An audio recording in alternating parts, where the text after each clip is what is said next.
He came just to haul boxes, tired, broke, and doing what he had to for his daughter.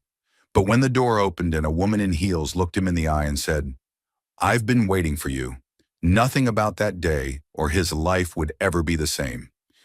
What began as a simple job soon unraveled into a journey of unexpected healing, quiet courage, and a kind of love that doesn't arrive loudly, but stays forever. Before we begin this heartfelt story, if you enjoy emotional, inspiring tales about kindness, second chances, and true connection, make sure to subscribe to the channel and turn on the bell so you never miss a story that might just warm your heart. Now let's begin. Struggling, single dad came to haul boxes, but the woman in heels said, "I've been waiting for you." The alarm buzzed at 5:00 a.m., as it did every morning without mercy or apology. Ethan Cole rubbed the grit from his eyes and swung his legs over the edge of the twin mattress, careful not to creak the old floorboards too loudly. Across the room, beneath a heap of mismatched blankets, his daughter Lily stirred, but didn't wake. He smiled quietly to himself. At 10, she slept with the peace of someone untouched by the heaviness he carried in his chest every day. In the cramped kitchen of their rented duplex, Ethan cracked eggs into a pan with the silent efficiency of a man who'd done it 1,000 times. Bacon sizzled low on the burner. He poured 2 glasses of orange juice, one in a plastic cup, the other in a chipped mug he'd had since his Navy days. This wasn't a home with excess. It was a home with enough. By the time Lily padded out in oversized pajamas, her hair a tousled halo breakfast was already on the table. "Morning, Daddy," she mumbled, slipping into her seat and rubbing her eyes. "Morning, sweetheart. Eat up. I've got a big job today." "Where to?" "Some house up on Hollow Ridge." "Haven't been up there in years." Lily blinked. "Isn't that where the creepy mansion is?" Ethan chuckled. "Not creepy. Just old. Some city person's moving in. Probably tired of the noise, looking for peace and quiet." She nodded solemnly, as if she too understood the appeal of peace and quiet. He leaned over and kissed the top of her head. 10 minutes later, he kissed her again at the front door, watching as she disappeared into the neighbor's house. Mrs. Walker, a retired teacher who'd insisted on helping with Lily during work hours, waved cheerfully from the porch. A blessing in denim capri. Ethan climbed into his rusted-out Ford pickup, the suspension creaking under his weight. The September morning was cool fog still hugging the hills around the town. He turned on the heat and took a deep breath. His back ached, his knees protested. But work was work. The GPS led him out of town and up the winding hill road, lined with pine trees and fallen leaves. Hollow Ridge had once been the crown jewel of Maple Glen, home to the wealthiest families, the grandest homes. But after the textile plant closed 20 years ago, most of those houses sat empty or crumbled. As he drove past stone gates and moss-covered fences, he spotted it, the Whitmore estate. He hadn't heard that name in years. The mansion loomed like a relic from another time. Weather-worn shutters, ivy climbing up limestone walls. But as he pulled into the long circular driveway, he saw movement curtains drawn open, the faint glow of lamps through windows. Someone was home. He parked and reached into the back seat for his clipboard and gloves. The job order said 6 crates of sofa, 2 trunks, and a few odd-shaped boxes. Furniture delivery. No mention of who the client was. He climbed the wide stone steps to the front porch, the wooden boards groaning under his boots. He lifted his hand to knock, but the door opened before he could. A woman stood in the threshold, tall, composed red heels, clicking softly on the marble floor behind her. Her dark auburn hair was tied back in a simple twist, revealing a graceful neckline above a cashmere sweater. Her makeup was subtle, eyes sharp, watching him. Not like a stranger, but like someone who knew him. She smiled. "I've been waiting for you." Ethan stared, caught mid-breath. The voice stirred something faint and forgotten in the recesses of his memory. "I'm sorry, ma'am," he asked, stepping back slightly, clipboard in hand. She stepped forward, the scent of lavender and old books brushing against the morning air. "You don't recognize me, do you?" Her face was familiar, but Ethan couldn't place it. "I'm Grace," she said gently. "Grace Whitmore." And just like that, the past punched through him like a gust of wind through an open window. High school junior year. The quiet girl in the back row who wore her father's bruises like shadows under her sleeves. The one who disappeared without a word. the summer before senior year. He hadn't seen her in over 2 decades. You? He began, then stopped. You lived here, I did, and now I do again. He blinked still, holding the clipboard as though it could shield him from memory. Small town, I guess everyone comes back eventually. Not everyone, she said, smiling softly, just the ones who left too soon. Ethan nodded, unsure what to say. He'd never been good with words, especially not when they reached deep like this. He cleared his throat and held up the form. So, I'm here for the delivery. I know, she said. You always did show up when it mattered. Before he could respond, she turned and led him into the house. The air inside was a mix of cedar wood and restoration paint, still drying in places, drop cloths scattered across the floor. Sunlight filtered through sheer curtains, casting soft shadows across old furniture. Grace pointed him toward the parlor, where the boxes were to be placed. He worked in silence, arms straining under the weight boots, thudding against hardwood. She watched him from a distance, occasionally offering a bottle of water or asking if he needed help. He always declined. Finally, as he lowered the last trunk, she broke the silence. You shared your lunch with me once, she said. He turned. I was 14. Ran away that morning, sat behind the garage, behind your dad's shop for hours. You found me, didn't say anything, just handed me half your sandwich and told me where the bus stop was. Ethan looked at her stunned. I never forgot that, she added. He shifted uncomfortably. It was just a sandwich to you. Maybe he didn't know what to say.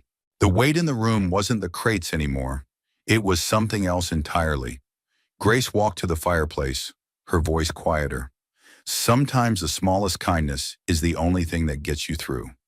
He stood there still for a long moment. Then he picked up his gloves. I should get going, he said. She nodded, but her eyes held his like a question left unanswered. Thanks for the help. Ethan, he turned at the door. You remembered my name. I told you, she said. I've been waiting for you. And as the door clicked shut behind him, Ethan Cole knew this job wasn't going to be just another morning. It was the beginning of something he hadn't dared hope for in a very long time.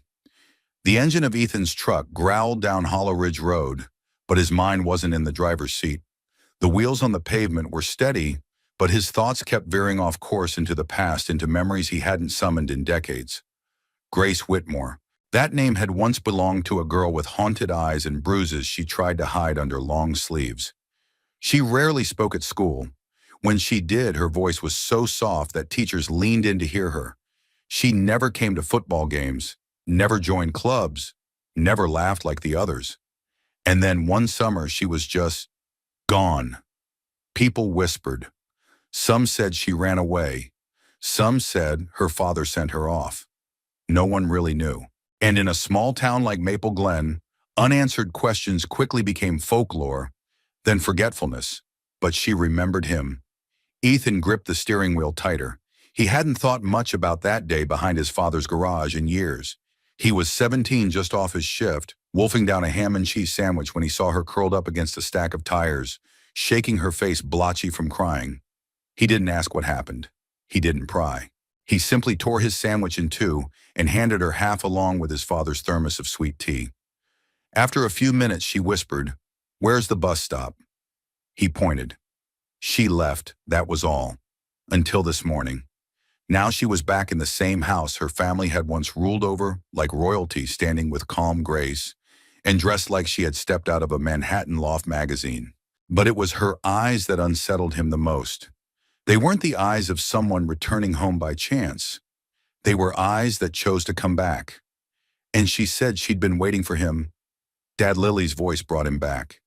He blinked and realized he was parked in front of Mrs. Walker's house.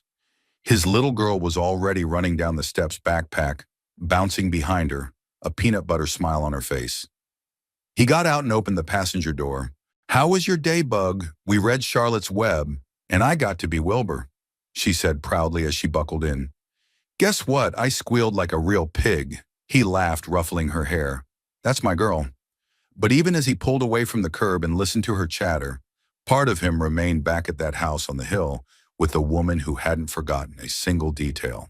That night, after Lily fell asleep mid-sentence during a bedtime story, Ethan lingered by her door a little longer. She looked like her mother when she slept, peaceful, untouchable. He pressed a kiss to her forehead and turned off the lamp.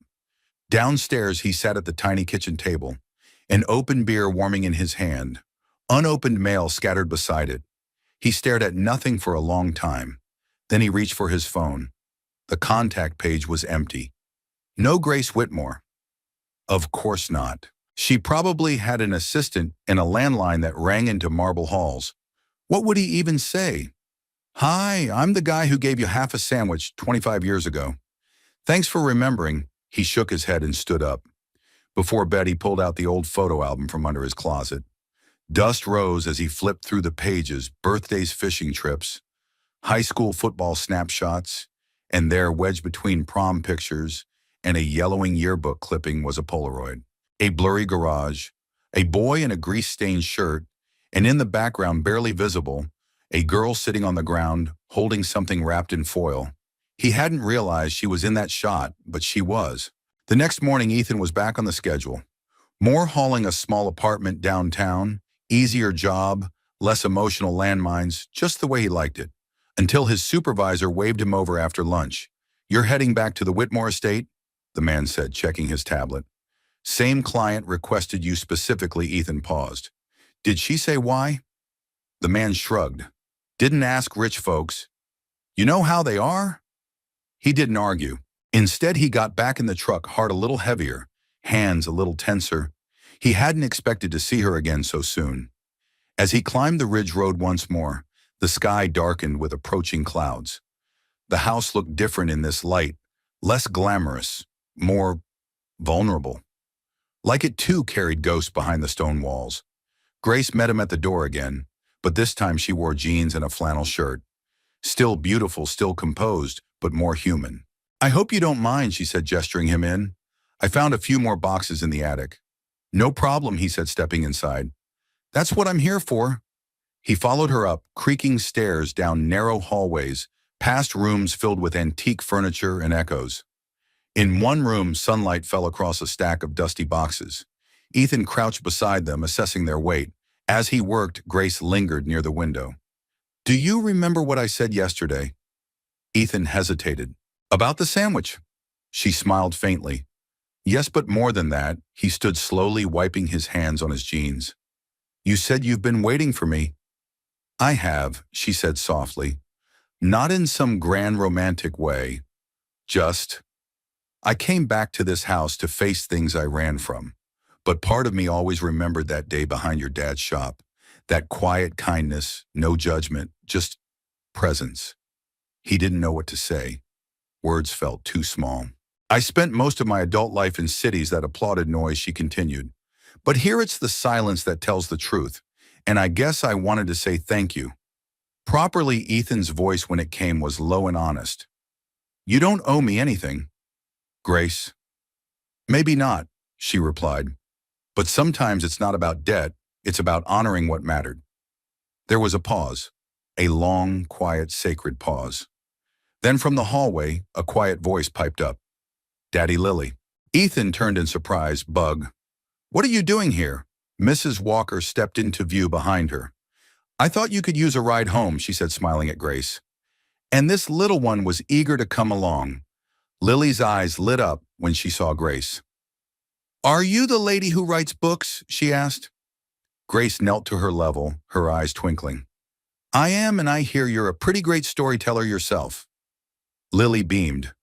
Ethan glanced between them, something tightening gently in his chest. This wasn't what he expected.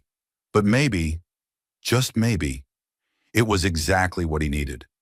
And Grace, watching father and daughter with a quiet smile, felt something settle inside her. She hadn't felt in years. A beginning. It had been 2 weeks since Ethan's first delivery to the Whitmore estate. And since then, Grace had found reasons plausible, polite reasons to request his help again. A wobbly bookshelf here, a stuck window there, a garden fence in need of repair. Ethan told himself he was just doing his job, just being neighborly, just being helpful. But something had shifted. It wasn't just the work, it was the pauses between the work, the way she stood by the porch, handing him a cold lemonade, without needing to fill the silence, or how Lily always lit up when Grace stopped by with a new book or homemade muffins. Grace had slowly begun to appear in the rhythm of their days like sunlight, warming a room not through the front door, but from a forgotten window. Today, Ethan was fixing a cracked step on Grace's front porch. He crouched low with a drill and wood putty sweat darkening the back of his shirt. Grace sat nearby in a rocking chair barefoot, for once her heels abandoned on the stone ledge. She watched him work with a kind of quiet curiosity that made Ethan nervous. Not because he was uncomfortable, but because he liked it. "Did you always do this kind of work?" she asked, finally breaking the silence. "Not always," he replied without looking up. "Used to be a mechanic. Before that, a Marine." Really, her voice lifted with genuine interest. "How long?" "8 years stationed out west, then 2 tours overseas. Got out when Lily was born." He glanced up briefly and saw something flicker across her face, an emotion too quick to catch. Admiration, respect. Maybe something deeper. "And her mom?" she asked gently. The question wasn't intrusive. It felt necessary. Human Ethan sat back on his heels, wiping his brow with his forearm. "Claire. We met not long after I got out. She was a nurse, smarter than me by a mile. Made me laugh without trying." Grace smiled softly. "She sounds lovely." "She was," he said, then added, "cancer. Hit us out of nowhere. She was gone before Lily turned 5. There was a long, respectful silence. "I'm sorry, Ethan." He nodded as if accepting something, both distant and ever-present. "I think she knew that she didn't have long. She used to say, 'You're going to do just fine, Ethan Cole. You've got more heart than you think.'" Grace looked away toward the trees at the edge of the property. Her voice dropped. "You do have heart, more than you realize." Ethan didn't respond. Compliments made him uneasy, not because he didn't appreciate them, but because he didn't believe them easily. She leaned forward slightly, resting her elbows on her knees. "Can I ask you something?" "Sure. Do you remember the night your dad's shop got broken into?" Ethan blinked. "You mean senior year?" "Yeah, why I was hiding behind that dumpster," she said quietly. The night it happened, he stared at her, unsure if he heard correctly. "I'd run away. My father had hit me again. But that night was worse than usual. I didn't know where to go, so I went back to the garage. I remembered you worked there. It felt safe." Ethan stood slowly, the step forgotten for a moment. "I didn't know," he said. "You weren't supposed to. I was trying not to be seen.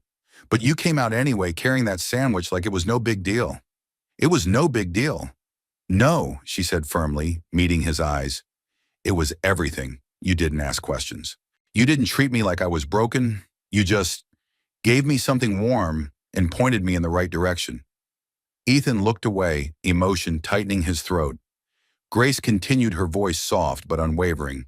"I took the night bus to Chicago. I had $26 in a backpack. I slept in libraries, shelters, wherever I could. Eventually got a GED, waited tables, applied to a community college." "You did all that?" he asked, stunned. "And then some," she said with a faint smile. "Worked through grad school, started writing, first book didn't sell. Second one barely did, but the third New York Times bestseller. And every time they asked me in interviews, 'What gave you the courage to start?' I thought about that sandwich, about the kindness of someone who didn't expect anything in return." Ethan was quiet for a long time. "Funny," he said. "At last, I always thought I didn't do enough. You did more than you'll ever know." She stood now, walking over to him. For the first time, they stood close, not just as neighbors or acquaintances, but as people stripped of time and memory, facing each other fully. "You saved me," she said. He exhaled slowly. "And you're saving me right back." Grace tilted her head. "Am I? You're bringing Lily joy again." She hasn't smiled like that since Claire. And you, Ethan, met her gaze. "You're reminding me that life isn't done with me yet." The air between them changed, softened, deepened. It wasn't romance, not yet, but it was the unmistakable opening of something rare. The beginning of healing, not through grand gestures, but through shared truth. Just then, Lily's voice echoed from the driveway. "Daddy, look what Mrs. Walker gave me." Ethan stepped off the porch just as Lily ran up, holding a basket of apples. "We can make pie," she announced. Grace grinned. "Apple pie's my specialty." Lily's eyes widened. Really, can we, Daddy? Can we bake with Miss Grace? Ethan hesitated for only a second. Then he smiled. Only if she lets me do the dishes. Grace laughed, a sound that felt like autumn wind through open windows. And in that golden afternoon light, something unspoken settled gently between them. The beginning of trust, the beginning of something. They didn't need to name it yet. Some things like old wounds and new hopes needed time to bloom. The kitchen smelled like cinnamon and apples, and the laughter of a little girl echoed through the halls of the Whitmore house, sounds the old place hadn't heard in years. Grace stood by the counter, her sleeves rolled up, and her auburn hair pinned back in a loose bun. She watched as Lily carefully spooned the apple mixture into the pie crust, her tongue poking out slightly in concentration. You're a natural, Grace said, handing her the top layer of dough. Now lay that over gently. Just like that. Perfect. Lily beamed, cheeks flushed with joy. Can we do the crisscross thingy, like on the cooking shows? Grace grinned. The lattice. Of course. Ethan leaned against the doorframe, arms folded, just watching. There was something deeply calming about the scene in front of him. His daughter glowing with happiness, and Grace so effortlessly fitting into a space he hadn't realized was vacant. This, whatever this was, felt real. He stepped into the room. Need a dishwasher? Yet soon, Grace replied, giving him a sideways glance. But first, the most important part of the process. What's that taste testing? Lily chimed in. Grace dipped a spoon into the filling and handed it to Ethan. He took a bite, eyebrows lifting in pleasant surprise. That's dangerous, he said. Grace's smile softened. Don't blame the baker. As the pie baked, the three of them moved into the living room. Lily curled up in the oversized armchair with a book Grace had given her earlier that week. Ethan sat on the couch, his shoulders relaxing for the first time in days. I can't remember the last time she was this light, he said quietly. Grace turned toward him. She carries more than most kids her age, but she's strong. She gets that from you. He looked at her, unsure how to respond. He was used to being acknowledged for his work ethic, his dependability, not his parenting, not his heart. Outside, wind rattled the windows. The autumn storm had rolled in quicker than expected, bringing heavy rain and a sudden drop in temperature. Thunder rumbled in the distance. Lily looked up from her book. Do you think the power will go out? It might, Ethan said. But we've got candles and flashlights and pie. Grace added, best kind of emergency. Lily replied with a giggle. Minutes later, as if summoned by her words, the lights flickered, then went out entirely. Grace moved quickly, lighting a few tall candles from the mantel. Their glow bathed the room in golden warmth. I guess we're officially having an adventure, she said. Ethan found an old flashlight in a drawer. This house has probably seen 100 storms like this. Grace nodded, but never with guess. They sat together in the flickering light, listening to the wind howl outside. The fire crackled in the hearth, and for a moment the world outside seemed very far away. Lily had drifted to sleep under a thick blanket. Ethan gently carried her to the guest room, down the hall where Grace had already turned down the covers. He tucked his daughter in, brushing a curl from her forehead. She barely stirred. When he returned, Grace was sitting by the fire, her knees drawn up under her chin. Her face was lit only by flame, and for the first time since he'd seen her again, she looked not polished, not composed, but real vulnerable. He sat beside her. This house always felt haunted to me, she said after a long pause. Even when I was a kid, not with ghosts, but with silence. My father didn't speak unless he was angry. My mother left before I was 10, and I learned early not to make too much noise. Ethan said nothing, only listened. I used to write stories in the attic.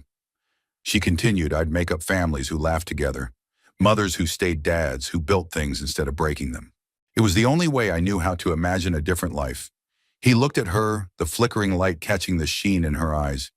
You wrote your way into the world, he said quietly.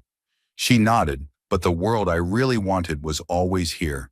Thunder cracked in the distance. Grace shivered. Without thinking, Ethan reached over and draped the throw blanket over her shoulders. Her hand brushed his. She didn't pull away. Why did you really come back? He asked gently. Her eyes found his. Because I needed to know if this place, if I could ever be more than what I ran from. And I'm still figuring it out, she said. But lately, I feel less like I'm running. Ethan let the silence stretch. Let it say the things neither of them quite could. Then she turned to him and said, "You know, I never imagined this. This you and Lily. A storm of pie. It's all so ordinary, and it's exactly what I've missed most." Ethan felt the warmth of her words settle in his chest like a fire that had been waiting for kindling. He didn't speak. Not right away. Words weren't his first language, acts were. So he stood, walked into the kitchen, and returned with 2 forks and the still warm pie wrapped in a dish towel. "No storm should go without dessert," he said. Grace laughed, a soft, surprised sound that felt like a melody. They sat there, 2 forks, 1 pie between them, the storm raging on while the world inside that room grew quiet and full. Not empty, not haunted, full. And as the candlelight flickered against the walls and the rain tapped gently on the windows, Ethan realized something rare had happened. In the most unexpected place, on a night carved out of wind and memory, they had both found something they didn't know they were missing. A home. The storm had passed, leaving behind a silence that felt reverent. Outside, the sky was the pale blue of early morning, and the trees glistened from the night's rain like they'd been baptized. The Whitmore estate sat still and dignified atop Hollow Ridge, as if it had finally exhaled after years of holding its breath. Inside the kitchen, the scent of cinnamon still lingered faintly from the night before. Ethan stood at the counter, sleeves rolled up, slicing apples with a practiced hand. Grace leaned beside him, watching him work, arms folded lightly. Lily sat at the table, swinging her legs and humming a tune from a cartoon she half remembered. It had become their Saturday ritual, though none of them had ever said so aloud. Each weekend, Ethan found his way back to the house on the hill with a toolbox or a grocery bag or a pie tin, and somehow they always ended up here in this kitchen, shoulder to shoulder, laughter weaving through the morning like sunlight. "Thin slices?" Ethan asked. Very Grace replied, "You're not building a fort, you're baking a pie." He gave her a side glance, lips twitching. "I've got many skills, forts just happen to be one of them." Lily giggled, Grace grinned, pleased, noted. They worked in rhythm. Grace mixing spices, Lily stealing sugar cubes, Ethan rolling the dough with the slow patience of someone who found peace in manual labor. There was music on in the background, soft jazz from Grace's ancient radio. The scratchy melody seemed to belong to the house, as though it had always played there even when no one was listening. Ethan wiped his hands on a dish towel. "You know, Claire never liked baking. She said it made too much of a mess." Grace looked up, surprised by the sudden mention of his late wife. "She was probably right," Grace said gently. "But sometimes the mess is the best part." He nodded, thoughtful. Claire liked order. She had this way of folding the laundry that was borderline military. I imagine she had to being married to a Marine. Ethan chuckled, fair point. There was a brief silence, not uncomfortable but honest. Grace watched him, noting the quiet way his grief lived inside him. Not as a wound, but as a part of his structure, like a tree that had grown around a nail. "I never asked," Grace said after a moment. "Why hauling? Why this job?" Ethan shrugged. "It pays, it's steady. Doesn't ask me to sit behind a desk or smile when I don't feel like it." She tilted her head. "But you're more than that, I can tell." He looked at her, the corner of his mouth quirking. "You give compliments like they're facts. Maybe they are." He studied her for a second. "What about you? Why'd you stop writing?" The question landed gently but deeply. Grace glanced down at her hands dusted with flour. "I didn't stop," she said softly. "I just paused." "For how long? Almost 2 years now." He raised an eyebrow. "Writer's block." "Not exactly. After my 3rd book came out, people started expecting things from me. More stories, more tours, more sparkle. I lost the part of writing that was mine. I was performing instead of telling the truth, and this place helps with that." Grace looked around the kitchen, her gaze lingering on Lily, who was now doodling on a notepad beside the bowl of apples. "I think I came back here to remember who I was before anyone expected anything of me." Ethan leaned on the counter. "And have you almost?" She smiled at him, soft, grateful. Open before he could say anything more. Lily looked up. "Daddy, can we read on the porch after the pie's in the oven?" Sure, sweetheart, Grace interjected. Only if you promise to leave a piece of pie for me? Lily giggled. Maybe. They all laughed, and for a brief shining moment, the world felt perfectly simple. Later that afternoon, the three of them sat on the wide wraparound porch, wrapped in flannel throws. Grace read aloud from an old book of folk tales, her voice melodic and calm. Lily rested against Ethan's side, eyes half closed but listening intently. A breeze rustled the trees. Somewhere in the distance, a church bell rang the hour. Grace closed the book. That one always makes me cry, she whispered. Why? Ethan asked. Because it's about a girl who was lost in the woods and everyone kept passing her by until someone finally stopped.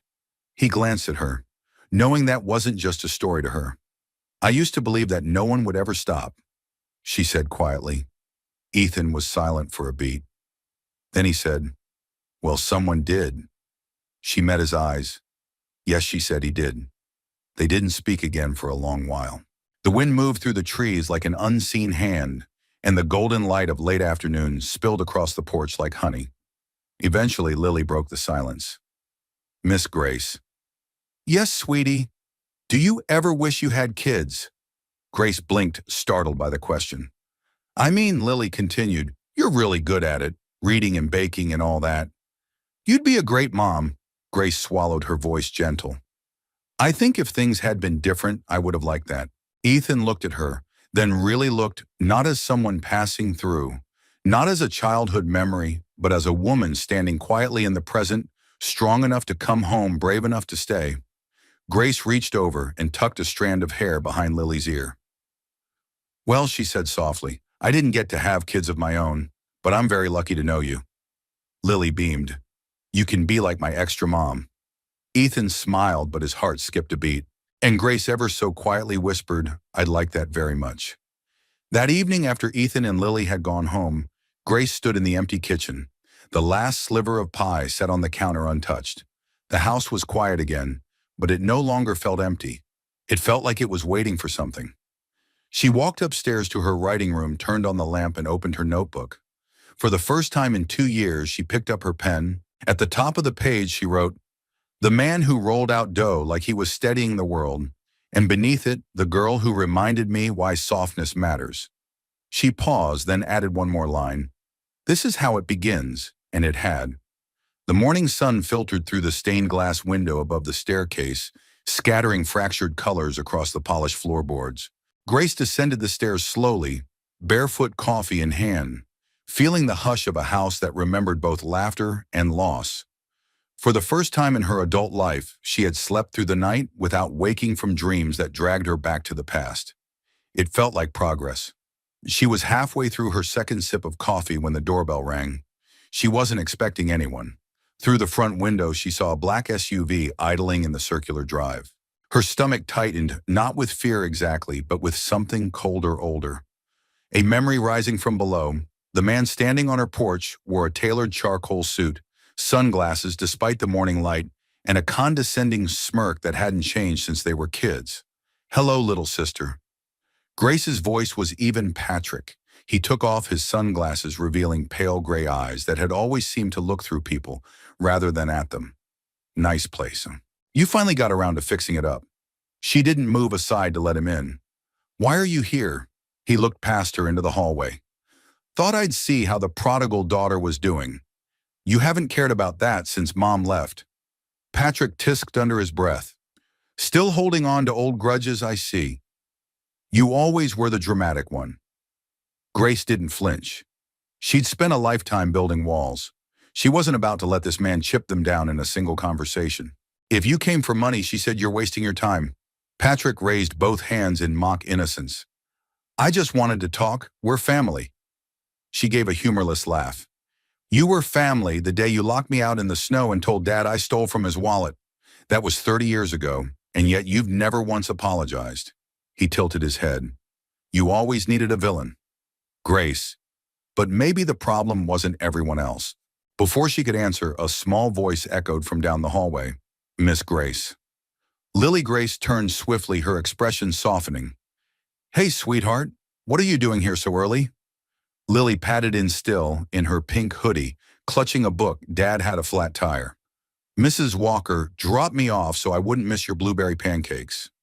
Grace knelt to her level and smiled. Well, lucky for you, I happen to have just enough blueberries left. Patrick stared at the girl, then at Grace.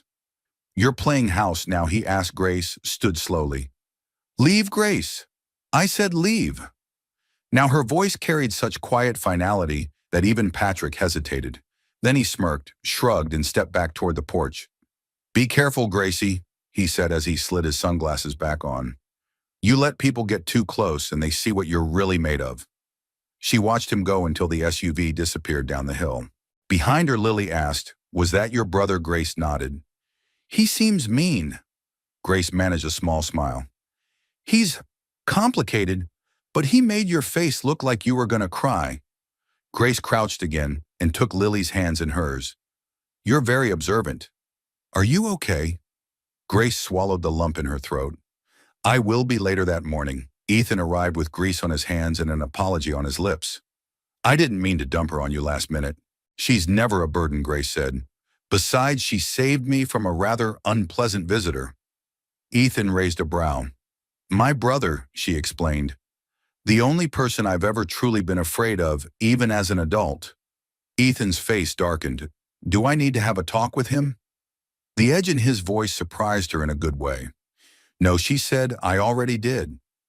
They stood in the hallway, the morning light cutting across Ethan's shoulder. Grace looked at him, then really looked. Not just the man who fixed things, not just Lily's father, but someone steady, someone who saw people even when they didn't want to be seen. I spent years trying to be the opposite of my family. She said, so much so that I forgot I get to define myself. He nodded, slow and quiet. That's something I understand. She tilted her head. Do you? Ethan hesitated. After Claire passed, people stopped looking me in the eye, like I might break if they said her name. I think they thought I was strong because I didn't talk about it. But the truth is, I was just surviving. That's not the same as living. She reached out, gently touched his arm. You're living now. He looked down at her hand, then back into her eyes. I think I am. Their moment was interrupted by the sound of Lily's voice from the kitchen. The pancakes are turning brown. Is that good or bad? Grace smiled and called back. That's when they're best. She turned to Ethan, who looked at her with a softness that startled her more than any of Patrick's words. You sure you're okay? He asked one last time. She exhaled deeply for the first time in a long time. Yes. That afternoon, while Lily napped on the couch, and the scent of maple syrup still lingered in the air, Grace sat at her writing desk and opened a new document on her laptop. Title: Wounds That Don't Show. She didn't write for publication this time. She wrote for herself. She wrote about girls who were ignored and women who came home. She wrote about storms in kitchens and laughter blooming in unexpected places. And as her fingers flew across the keyboard, she thought of Ethan's voice in the hallway, low and solid. You're living now. Outside, the wind picked up. The season was shifting, and so was she. But this time she wasn't afraid. This time she knew she had someone beside her who wouldn't run when things got hard, someone who would stay. The air on Hollow Ridge had changed. The scent of fallen leaves lingered like a secret, and the maples had begun to wear their October colors, bold crimsons and bright golds, that flamed across the hilltops like brushstrokes from a braver time. Grace stood in the backyard of the Whitmore estate, her boots buried in grass still damp from last night's dew. She held pruning shears in one hand and a bundle of lavender in the other, but she hadn't moved in several minutes. She was staring at the garden. It was wild, overgrown, almost forgotten, but not to her. This had once been her mother's domain, a sanctuary carved out behind a house filled with shouts and slammed doors. When her father had raged, her mother had disappeared among the flowers, trimming rose bushes like she was sculpting silence. Grace used to watch her from the attic window, hands pressed to the glass. Now she was here in the same spot, holding the same shears.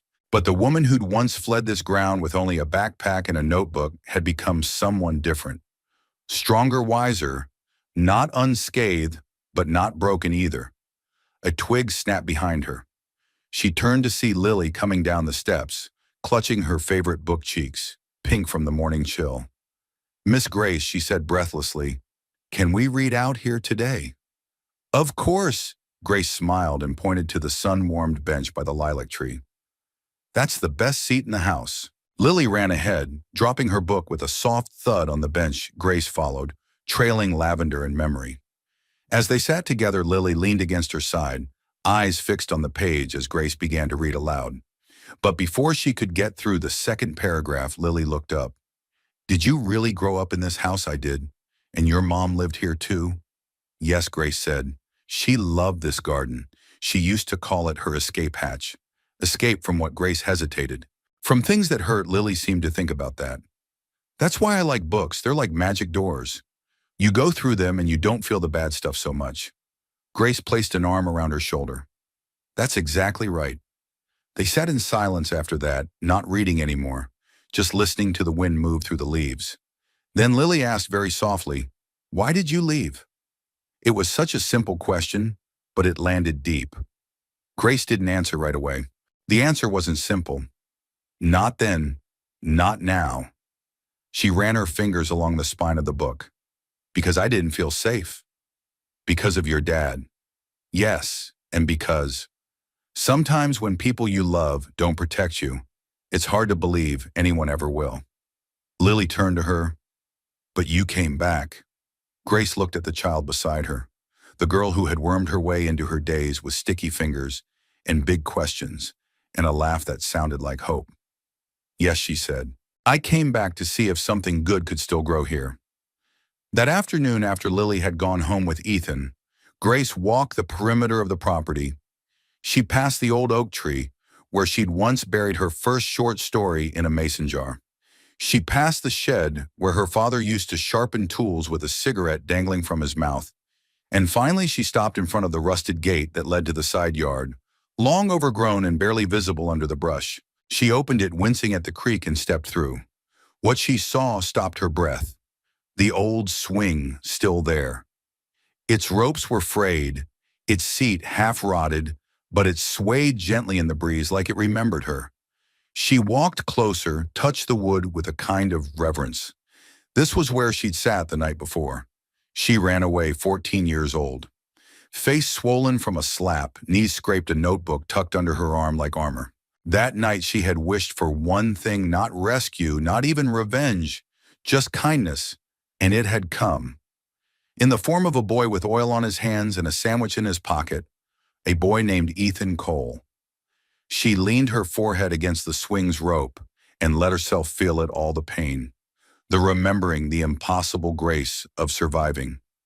Then from behind her, a familiar voice. "You okay?" She turned, heart leaping just slightly. Ethan stood there, hands in his jacket pockets, eyes soft. "You're not supposed to sneak up on people like that," she teased gently. "You look like you were a million miles away." She gestured to the swing. "I kinda was." He stepped closer. "I used to sit in the back of math class, wondering what it would be like to talk to you." She smiled. "Why didn't you?" "You were quiet and I was stupid." "You weren't stupid," she said, then added, "just covered in axle grease." He chuckled, then looked at her with a seriousness that settled into the air between them. "I came up here because Lily asked if you'd ever come visit us." Grace's heart thudded. "Did she? She thinks the house needs your stories?" Grace nodded, swallowing the knot in her throat. "That little girl's changing me. She's good at that," Ethan said. So was Claire. At the mention of his late wife, a quiet fell over them. Grace spoke gently. "Do you think she'd be okay with all this, us?" He considered that. "I think," he said slowly, "Claire believed in second chances. She'd want me to live again. And she'd want Lily to see that love doesn't die when someone's gone. It just looks different." Grace's eyes shimmered. Then Ethan said, "You asked once if anything good could still grow here. I think you're growing it." Every day she stepped toward him. "Then stay," she said. "Stay for a while." "I'm not going anywhere," he replied. And for the first time in her life, she believed someone when they said those words. That night, Grace sat at her writing desk and opened her laptop again. She began a new chapter. Not of a novel, of her life. The old garage sat like a forgotten relic at the edge of town, just off the service road that ran parallel to the abandoned railway tracks. It had once been the pride of the Cole family, a father and son operation with grease under every nail and a pot of coffee that never went empty. Ethan hadn't stepped inside in over 6 years. Not since his father died. Not since everything else changed. Now he stood in front of it again, hands on his hips. Lily bouncing at his side, her ponytail bobbing with each excited step. "Is this where Grandpa used to work?" she asked, eyes wide. He nodded, and me too. "Before you were even a twinkle." She squinted at him. "What's a twinkle?" He laughed. "It means a long time ago." The roof sagged slightly on the left side and a panel of siding was missing from the rear wall. The windows were covered in grime, but the bones were good. The garage was tired, not broken, kind of like him. Grace had been the one to suggest it. Over lunch one afternoon, as Lily played nearby with sidewalk chalk, she had said it like a thought that had been growing roots for a while. "Have you ever thought about fixing up the garage? Starting something again?" "For you," Ethan had shrugged at the time, noncommittal, but he hadn't stopped thinking about it since. Now here he was. He pulled a rusted key from his pocket, the one he'd kept on a nail behind his current fridge, not knowing why he hadn't thrown it away. He slid it into the lock. It stuck, then gave with a reluctant click. The door groaned open. The smell hit first: old oil, dry dust, the faint tang of forgotten tools. A workbench still lined the back wall, cluttered with rusted bolts and a cracked vise. The outline of his father's calendar, a woman in a red bathing suit holding a wrench, was still faintly visible on the peeling drywall. Lily stepped inside behind him. "It smells funny," she whispered. "Smells like memories," Ethan replied. They walked the length of the shop, slow and quiet. He saw everything through her eyes: the mess, the shadows, the sense of something lost waiting to be found. "What would you do with it?" "Daddy," she asked. He looked around. "Fix cars, maybe. Teach kids how to change a tire. Get some of the high school boys off the street." She tugged at his hand. "That sounds important." He smiled. "I think it is." Later that afternoon, Grace met them at the garage. She wore jeans and work gloves, a red bandana holding back her hair. In one arm, she carried a cardboard tray with 3 milkshakes and a box of sandwiches. "This place is begging to come back to life," she said, stepping through the doorway with a kind of reverence, "You think?" Ethan asked. She walked to the old workbench and ran her fingers across its surface. "It has character, it has grit, and it has you." Ethan looked at her sideways. That a compliment, the highest kind. They sat on the concrete steps out front, sipping milkshakes and watching the late afternoon sun paint the sidewalk gold. "I've thought about teaching again," he said suddenly. Grace turned to him. "Really not in a classroom," he clarified. "Just teaching real things. How to change oil. How to keep a car from stalling in winter. Stuff no one learns anymore." "I think that's beautiful," he chuckled. "Beautiful's not the word I'd use for brake fluid." Grace leaned her head on his shoulder. "Maybe not, but giving people a reason to believe in themselves again?"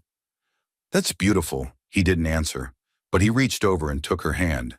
They sat there for a long time, watching as the town around them moved in quiet, everyday rhythms, people going home from work, dogs barking in distant yards, the hum of possibility lingering in the air. Over the next week, the garage became their project. Ethan cleared out the old tools, cleaned the floor with industrial soap, and patched the leaky roof with help from a couple of local veterans who'd heard about what he was doing and wanted to pitch in. Grace brought coffee and lunch every day, sometimes with Lily in tow, sometimes alone. She painted the exterior trim a cheerful barn red, ignoring the paint flecks that landed on her jeans and freckles. On Friday, a group of teenagers wandered by, 3 boys from the high school, curious and skeptical. "You fixing this place up?" one asked. Ethan nodded. "You ever change a spark plug?" "No, want to learn." The boy hesitated, then shrugged.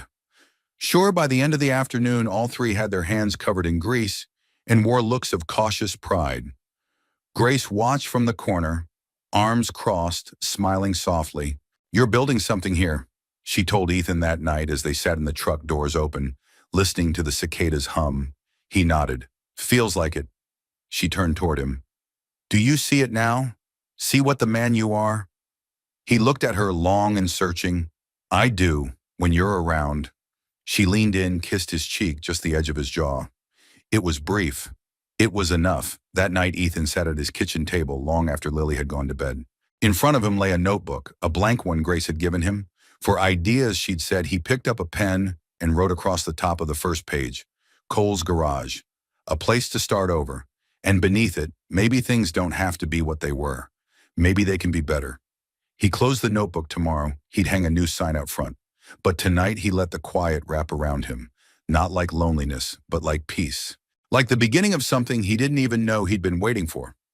October ended with fire-colored leaves swirling in the gutters and mist curling along the sidewalks in the early morning. The town of Maple Glen began preparing for winter in quiet, ordinary ways. Storm windows replaced screen doors in grocery stores, stocked extra cans of soup and rock salt. But inside Ethan, the changing season carried a shift he hadn't expected.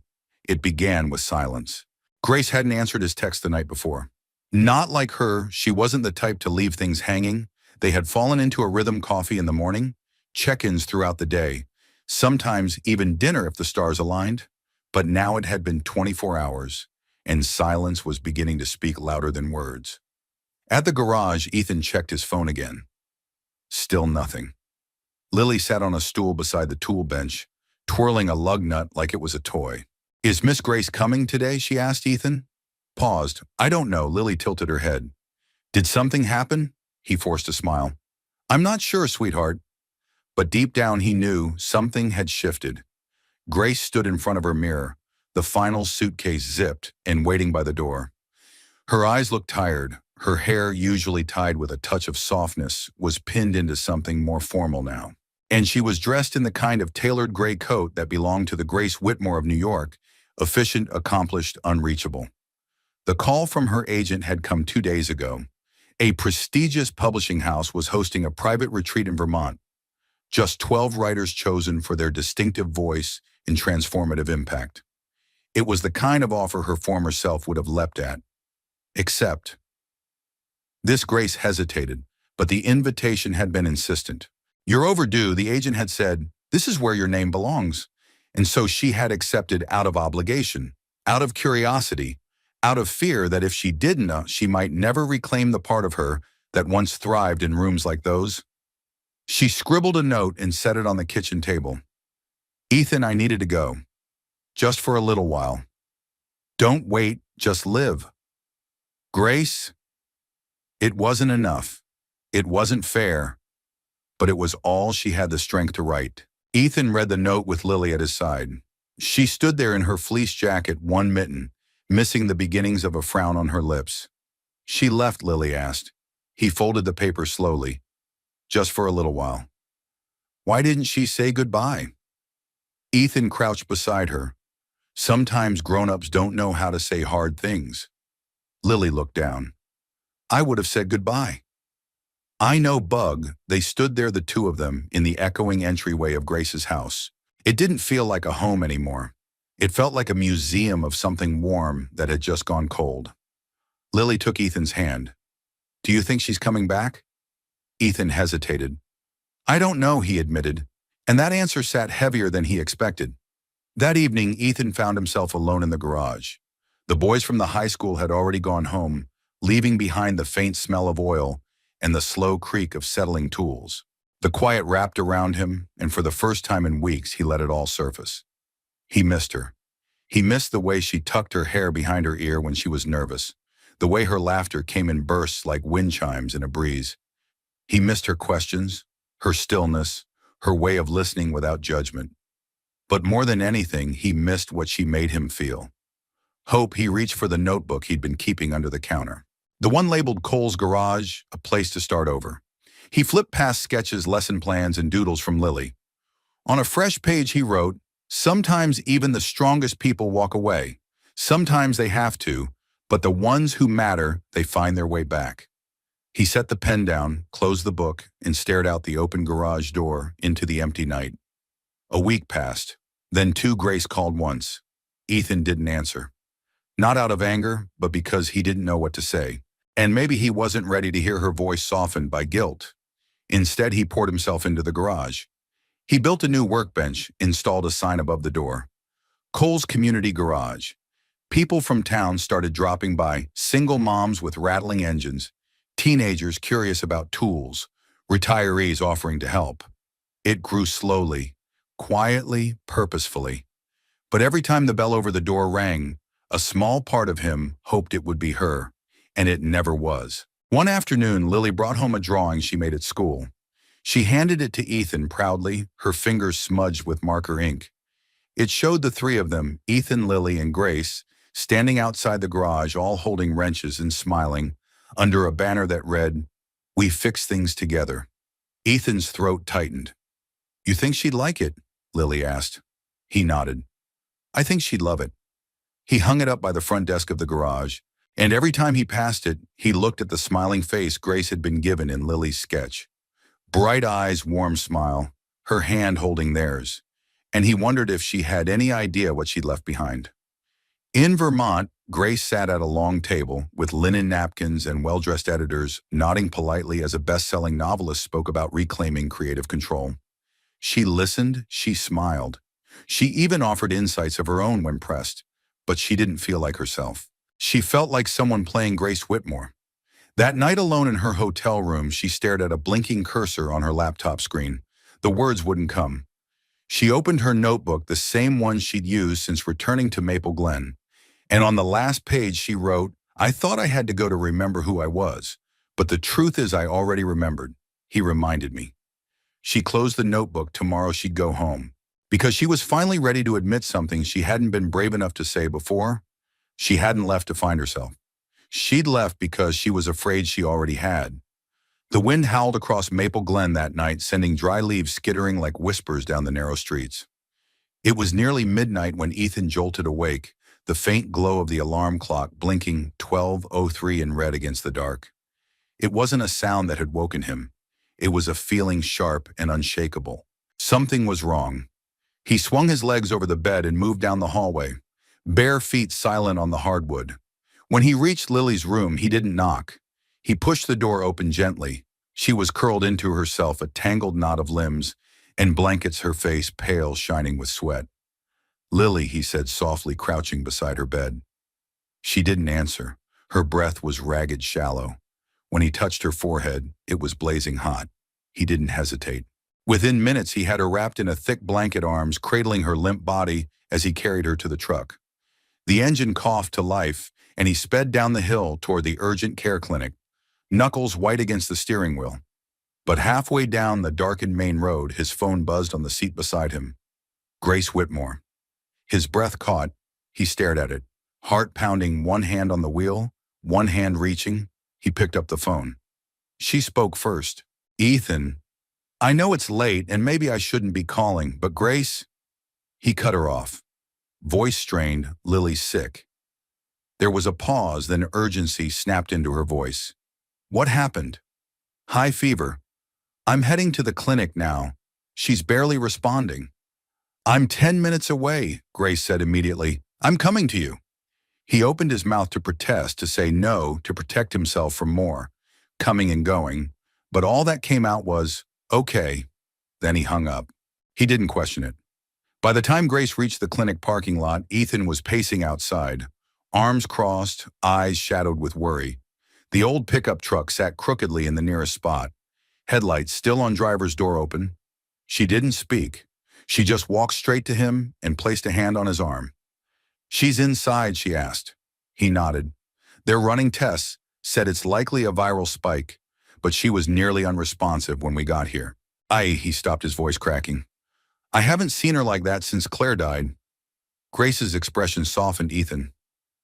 "I didn't know who else to call," he whispered. Her hand tightened gently on his arm. "You didn't have to. I was already coming." Inside the sterile hallway, the white light buzzed overhead. Lily lay in a pediatric bed of faux hooked to her arm, a cool cloth pressed to her forehead. Her small chest rose and fell in shallow rhythm. Grace sat beside her, whispering softly, smoothing her hair. Ethan stood near the door, unsure where to put his hands, unsure how to hold himself together. He watched them, his daughter and the woman who, despite every reason to run, had turned back to them in the moment that mattered. Grace glanced up and caught his gaze. "You've done everything right," She said I wasn't enough, he said quietly. Her brow furrowed. What are you talking about? I let her get sick. I didn't see the signs I'm supposed to keep her safe. You have kept her safe, Grace said, rising from the chair. You're here, you held her. You brought her in time. I couldn't even reach anyone. You reached me, she said, stepping close, and I came. He looked at her, then really looked, eyes rimmed with exhaustion, stubble dark on his jaw, his shirt wrinkled and damp with sweat. But he looked solid too, grounded, present. All the things Grace had been running from her entire life, and all the things she didn't realize she wanted until she walked away from them. I thought I needed to go find the life I left behind, she said softly, but everything I was looking for was already here. He stared at her, barely breathing. I'm not going anywhere this time. Ethan, she whispered. Not unless you ask me to. His reply was rough, choked. I couldn't even if I tried. They sat side by side in the quiet room for the next hour, not saying much. Occasionally Lily would stir, and one of them would rise to check her IV adjust, her blanket stroke her cheek. When the nurse returned and confirmed that Lily's fever was finally breaking, Ethan exhaled for the first time in hours. Grace reached for his hand, and this time he didn't hesitate. He held her hand like it anchored him, and in a way it did. Just before dawn, with Lily sleeping peacefully and the clinic beginning to stir with morning life, Grace stood at the window watching the sun rise in pale streaks across the horizon. Ethan walked over, his voice quiet. You really came back. I really did. He nodded, then after a beat asked why Grace didn't answer right away. She just reached into her coat pocket and pulled out a folded piece of paper. I wrote this the night before I left Vermont, she said, handing it to him. He unfolded it slowly. I didn't leave because I stopped caring. I left because I was afraid of caring too much. But some things, some people are worth the fear. He looked up from the page, eyes filled with something deep and unspeakable. Then he said, come home with us. Grace blinked. Are you sure? He nodded. We've been waiting for you. She stepped into his arms and he held her like someone who knew exactly how to hold on. Outside, the world was waking. Inside, something was being born. Not loudly, not dramatically, but like the slow rising of dawn after a long, cold night. They were no longer just surviving. They were beginning again. The library was warm and bright, its high windows spilling golden light over rows of folding chairs. Paper leaves in shades of orange and red hung from the ceiling, gently swaying with every draft. At the front of the room stood a simple podium, a microphone, and a banner strung between two bookcases. Author Talk, Grace Whitmore. The Stories We Carry. Ethan sat in the second row. His hands clasped, a proud but subdued smile on his face. Lily sat beside him, legs swinging, her new dress slightly wrinkled from fidgeting. She clutched a worn copy of Grace's first book in her lap. She looks like a movie star, Lily whispered when Grace stepped up to the podium. She looks like herself, Ethan whispered back. And she did. Grace stood with quiet confidence, dressed in a forest green dress that caught the light like late summer leaves. Her hair was down soft around her shoulders, and her smile, nervous but true, spread across the room like a fire catching kindling. Thank you all for being here. She began, her voice steadier than she felt. This town means more to me than most people know. I left it for a long time. I came back unsure if it would still have room for me. What I found instead was a place that had been holding space for me all along. There was a murmur of warmth from the audience. Familiar faces, strangers. A few wide-eyed teenage girls clutching journals. I want to share a little from my newest book, Grace said, opening the manuscript resting on the podium. It's called The Man Who Shared His Sandwich. It's not quite fiction, but it's also not exactly a memoir. It's a story about a girl who thought she was invisible, and the small act of kindness that changed the entire shape of her life. Ethan shifted slightly in his seat, eyes steady on her. Grace read the opening lines, her voice weaving into the hush of the room. He didn't know her name. She didn't know what it felt like to be seen. But in the shadow of a gas station garage, he offered her half a sandwich. And for the first time in a very long time, she believed she might survive.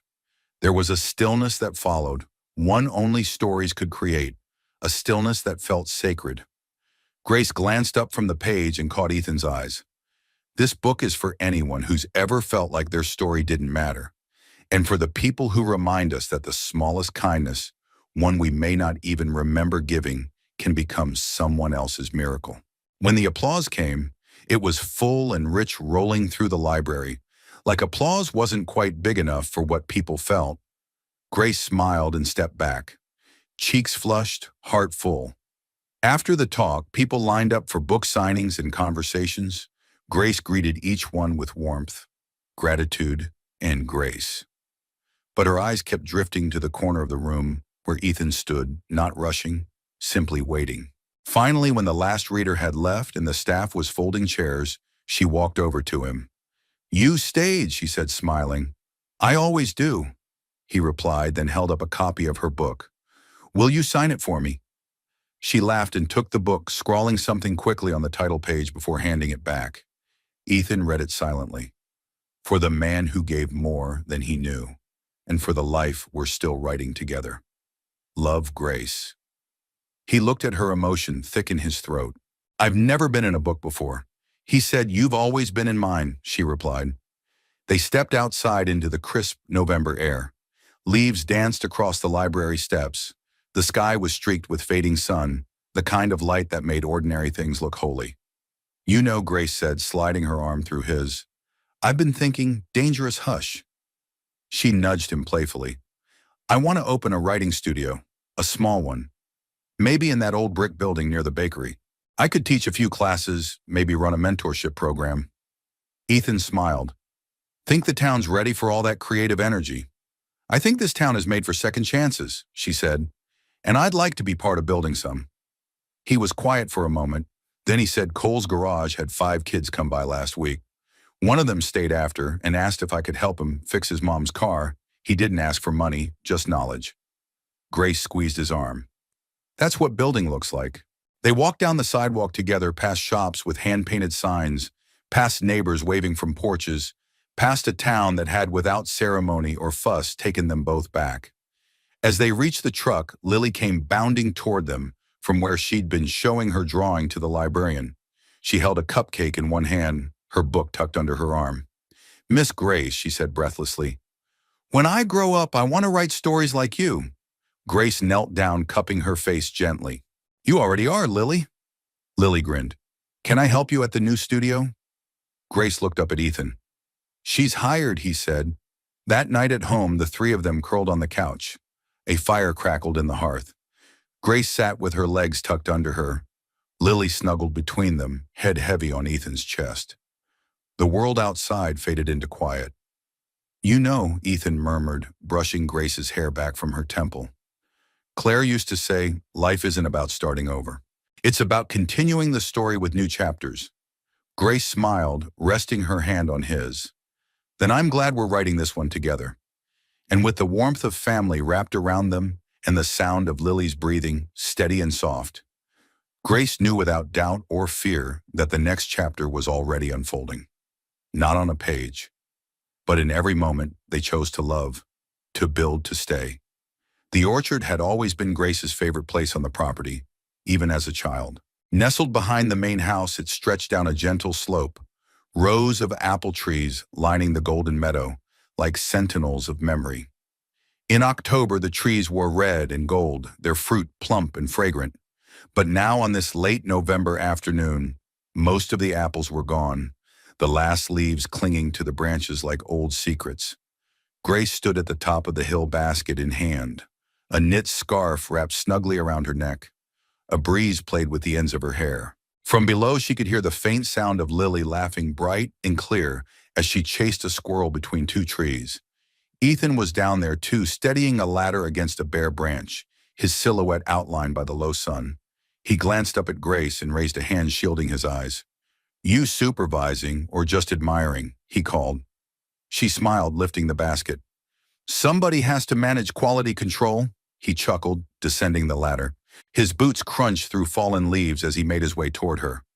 "You know," he said, brushing a leaf from his shoulder, "I'm thinking of planting pear trees in the spring." "Ambitious," Grace replied, handing him an apple. "We're a community garage now," he said. "Might as well have a community orchard." She took a bite of her apple and nodded in approval. "I like the sound of that." He studied her for a moment, soft eyes, strong posture, the glow of someone who'd come home and stayed. It was still new in some ways, but it fit. She fit, not like someone who had returned, like someone who had always belonged. They sat on a nearby bench, the wood still warm from the afternoon sun. Lily ran up a moment later, cheeks pink from running curls bouncing. "Miss Grace," she cried breathless, "I found a perfect apple. It has a heart on it." "Look," she held it up. Indeed, the shape of a heart, faint and natural, was etched in red along one side. Grace gasped. "That's not just an apple, that's a wish apple." Lily's eyes grew wide. "What do I wish for?" "Something brave," Ethan said, ruffling her hair. "Something kind," Grace added. Lily closed her eyes, tight lips, moving silently. Then she tucked the apple carefully into her coat pocket and ran off again, humming to herself. Grace turned to Ethan, voice softer now. "She's healing, you know." He nodded. "We all are." For a moment they sat in stillness, not empty silence but full. Like the orchard itself was holding its breath around them, letting them rest. Ethan cleared his throat, eyes forward. "Do you remember that first morning? You standing on the porch in those ridiculous heels?" Grace laughed. "I was trying to look composed, but my heart was beating out of my chest." "You said you'd been waiting for me." "I had," he turned toward her. "What did you mean?" She looked at him, then not just at the man who had fixed her gutters and baked pies with her daughter, but at the boy who had once offered a sandwich and expected nothing in return. "I didn't come back to find myself," she said quietly. "I came back to find you." Ethan's throat tightened. "Grace." "Wait." She interrupted, reaching into her coat pocket. She pulled out a folded sheet of paper. "I was saving this." He took it from her hands and unfolded it carefully. It was a page from her manuscript, one she hadn't read aloud at the library event. He scanned the words. He didn't wear armor, he didn't need to, because when the world broke her, he didn't try to fix her. He just stayed, and that was enough. That was everything. He looked up, his eyes wet. "That's me." She nodded. He folded the paper slowly, slipping it into his coat. "I don't know what I did to deserve this." "You were kind when it cost you nothing," she said. "And then you were kind again when it meant everything." The wind moved through the trees, rustling branches, sending a few leaves spinning through the air like gold confetti. Ethan reached for her hand. "You were worth the wait," he whispered. "So were you," she replied. They sat there a long time, long after Lily had wandered back to the house. Long after the sun dipped low, shadows stretched across the orchard, cool and quiet. And just before they rose to follow the path home, Ethan stood and turned toward her. "I've been waiting for you too, Grace. I just didn't know it until you were standing there telling me you'd been waiting." She stepped into his arms. No fanfare, no grand declarations, just warmth, truth. The kind of love that isn't loud but lasts. That evening, the three of them gathered around the dinner table in Grace's kitchen, the old house humming with life. Candles flickered. The scent of baked apples and rosemary chicken lingered in the air. Laughter punctuated the clatter of plates. It wasn't a special occasion, it didn't need to be, because sometimes the greatest miracles aren't in the big moments. They're in the everyday ones. In a sandwich shared behind a garage. In a child's laughter on an autumn afternoon. In a second chance you never saw coming, wrapped not in perfection, but in patience. And in a voice that finally says with a quiet certainty, "I'm home." We'd love to hear from you. Where in the world are you watching from? Drop your city or country in the comments below. We read everyone, and it means so much to us to see this community from all over the world coming together through storytelling. If this story touched your heart, don't forget to like, share, and subscribe to the channel for more heartwarming tales about love, resilience, and the quiet power of kindness. Thank you so much for spending your time with us. Until next time, stay kind, stay hopeful, and take care of each other.